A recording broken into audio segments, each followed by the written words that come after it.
तो यार Thor love and thunder movie काफी ज्यादा बेकार निकला। मूवी देखने के बाद ऑडियंस का कुछ इस टाइप का रिएक्शन था।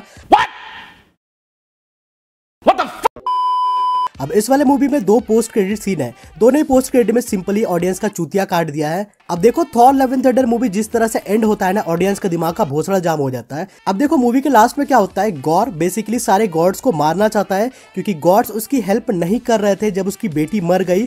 तो इसीलिए गॉर अपना गुस्सा निकालने के लिए सारे गॉड्स को मारना चाहता है, रिवेंज लेना चाहता है। तो गॉर ना थोड़ा सा कोढ़िया टाइप का इस वाले मूवी में। बेसिकली वो एक एक करके अलग अलग गॉड्स को जाके नहीं मारना चाहता था, तो उसने दिमाग लगाया इटर्निटी में जाने का। अब eternity middle of the universe में प्रेजेंट है और इटर्निटी तक जाने के लिए उसको चाहिए स्टॉर्म ब्रेकर। तो वो थॉर से स्टॉर्म ब्रेकर ले लेता है और स्टॉर्म ब्रेकर के मदद से वो बाइफ्रोस्ट को ओपन करता है। बाइफ्रोस्ट को ओपन करने के बाद इटर्निटी वो जाता है और इटर्निटी में जाने के बाद उसी टाइम पे जेन फोस्टर भी रहती है थॉर की हेल्प करने के लिए। जब गॉर के साथ लड़ाई होता है थॉर का, तो उस टाइम पे जेन फोस्टर भी आ जाती है, काफी लड़ाई करती है। लड़ाई करने के बाद जैसे कि तुम लोग पता होगा कि जेन फोस्टर को कैंसर रहता है और जितनी बार जेन फोस्टर मियोनेर को लिफ्ट करती है उतनी बार उसका कैंसर का पावर जो थोड़ा सा बढ़ जाता है और लास्ट में जेन फोस्टर बिल्कुल वीक हो जाती है, मतलब मरने वाली रहती है। उसी टाइम पे इटर्निटी का सीन रहता है।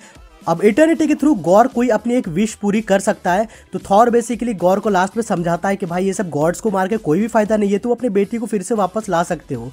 तो इसी वजह से गॉर जो समझ भी जाता है। और समझ जाने का एक और रीजन था कि गॉर का जो नेक्रोसॉर्ड था वो भी थॉर और जेन फोस्टर मिलके तोड़ देती है, जिसके वजह से गॉर नेक्रोसॉर्ड के वश में से निकल जाता है।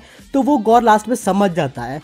अब देखो मूवी में जेन फोस्टर का जो कैरेक्टर है वो बिल्कुल कॉमिक्स से चेपा गया है, क्योंकि कॉमिक्स में भी सेम स्टोरी लाइन रहता है। जेन फोस्टर जितनी बार मियोनेर लिफ्ट करती है उसका कैंसर का स्टेज या फिर पावर तुम लोग बोल सकते हो वो बढ़ जाता है। अब वहीं पे लास्ट वाले सीन में जेन फोस्टर मर जाती है और गॉर भी, मेरे को बोलते हुए एकदम दिमाग खराब हो रहा है, लेकिन गॉर को भी ये लोग खत्म कर दिए उसी टाइम पे।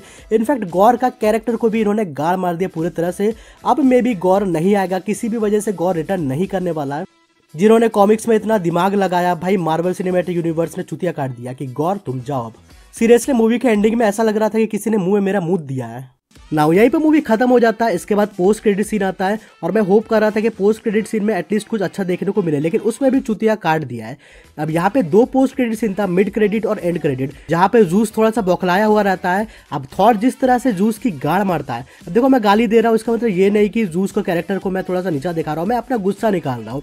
और चलो थोड़ा सा अगर मैं जूस का मजाक उड़ा भी रहा हूं तो भाई मूवी में कौन सा छोड़ दिया है, जूस को स्कर्ट पहना दिया था, तुम लोग खुद सोचो। अब यहाँ पे जूस थोड़ा सा बौखलाया हुआ रहता है, गुस्से में रहता है और वो एक ही बात बोलता है कि भाई जब किसी को प्रॉब्लम होती है तो वो सुपर हीरोज को बुलाते हैं, गॉड्स का कोई रिस्पेक्ट ही नहीं है।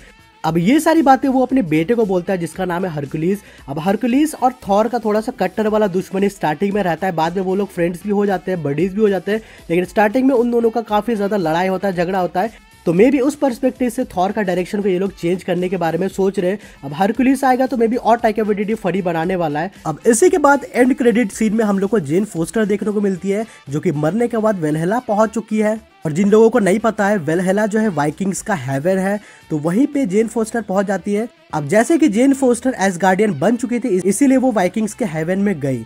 अब यहीं पे मेरा एक क्वेश्चन है, जिसने भी मूवी का एंड क्रेडिट सीन बना है, भाई जेन फोस्टर का कैरेक्टर को तुम लोगों ने गाड़ मार दिया, खत्म कर दिया पूरी तरीके से, तो अब उसको दिखाने का क्या फायदा। अब अगर वो बाई चांस अगर जेन फोस्टर को वापस अगर लाया भी जाता है तो कौन से मुंह से तुम लोग लाओगे, उसको मार दिया तुम लोगों ने।